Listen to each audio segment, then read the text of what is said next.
S மக்களே, இன்றைக்கி episode முடிஞ்சது. அந்த தேர்ட் ப்ரோமோ ஒன்று பார்த்தோம்ல, சாண்ட்ராக்கும் கனிக்கும் ஒரு சண்டை. அதை சொல்லிட்டா இன்றைக்கி ஆரம்பிக்கலான்னு நினைக்கிறேன். ஏன்னா அதை நான் மெயினாக மறந்துடக்கூடாது.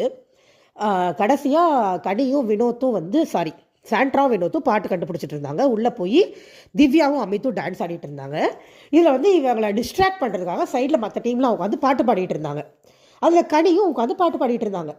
இந்த சாண்ட்ரா என்னங்குது, கேம் ஷோ முடிஞ்ச உடனே அந்த பாட்டு பாட்டி கண்டுபிடிச்சா அந்த டாஸ்க் முடிஞ்சோடனே என்ன சொல்லுது கனிக்கிட்ட, இல்லை நல்லா இருந்தது கனி, நீங்கள் என் குழந்தைங்களை பற்றி பாடுற வரைக்கும் அப்படிங்குது.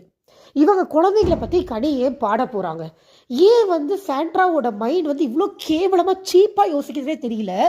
கனி பதறி போய், நான் என்னங்க பாடினேன் குழந்தைங்களை பற்றி அப்படின்னா, நீங்கள் பாடினீங்க நான் கேட்டேன் அப்படின்னு அவ்வளோ திமுறாக ஒரு அக்யூசேஷனை வைக்கிது அந்த பொம்பளை. எங்கள் அக்யூசேஷன் வெய்யுங்க, கொஞ்சமாவது அட்லீஸ்ட் கொஞ்சமாவது நம்புற மாதிரி ஒரு அக்யூசேஷன் வைக்க வேண்டாமா? எப்படிப்பட்டவங்களா இருந்தாலும் அடுத்தவங்களோட குழந்தைகளை பற்றி பாடுவாங்களா? ஏதாவது இருக்குதா இந்த சாண்ட்ராக்கு? நீ அக்யூசேஷன் வெய்யி, கிளவின்ன உடையவே தப்பாக பேசுகிறாங்கண்ண, விஷம்ண்ண, கண்டிக்கிட்ட என்ன கருமத்தை வேணாலும் சொல்லிட்டு போ. இதை என்ன பேசுகிற, உன் குழந்தைய பற்றி பேசுனாங்கன்னு. அப்படி என்ன பாடினான்னு கேட்டால் பாப்பா பாப்பான்னு ஏதோ பாட்டு பாடினாங்களாம். அதை என்னன்னு கேட்டால் பாப்பா பாடும் பாட்டு பாடிருப்பாங்க போட்டிருக்கு.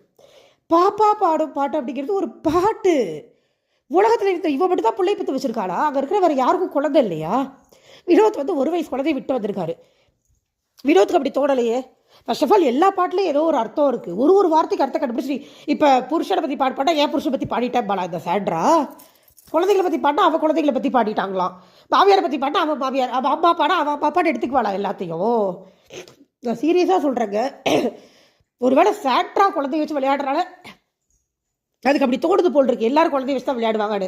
நான் கூட ப்ரொமோவில் திட்டியிருந்தேன் கனியை, எதுக்கு குழந்தை வேலை போய் இவ்வளோ சத்தியம் பண்ணுறாங்க அப்படின்னு. ஆனால் என் குழந்தைய வச்சு பாடினேன்னு சாண்ட்ரா சொல்கிறதுனால அவங்க பதிலுக்கு அதை சொல்லியிருக்காங்க. நான் என் குழந்தை மேலே சத்தியமாக சொல்கிறேன், உன் குழந்தைய பற்றிலாம் நான் பாடலை அப்படின்னு. சரி, ஃபர்ஸ்ட் ஆஃப் ஆல் இது இவ்வளோ பெரிய ஒரு கேவலமான அக்யூசேஷன். அங்கே இருக்கிற அத்தனை பேரும் சொல்கிறாங்க அப்படிலாம் பாட மாட்டாங்க, என்ன சாண்ட்ரா பேசுகிறீங்க அப்படின்னா.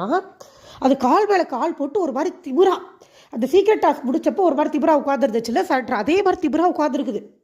அதாவது கடி மேலே ஒரு பெரிய படியை போட்டுருச்சான்.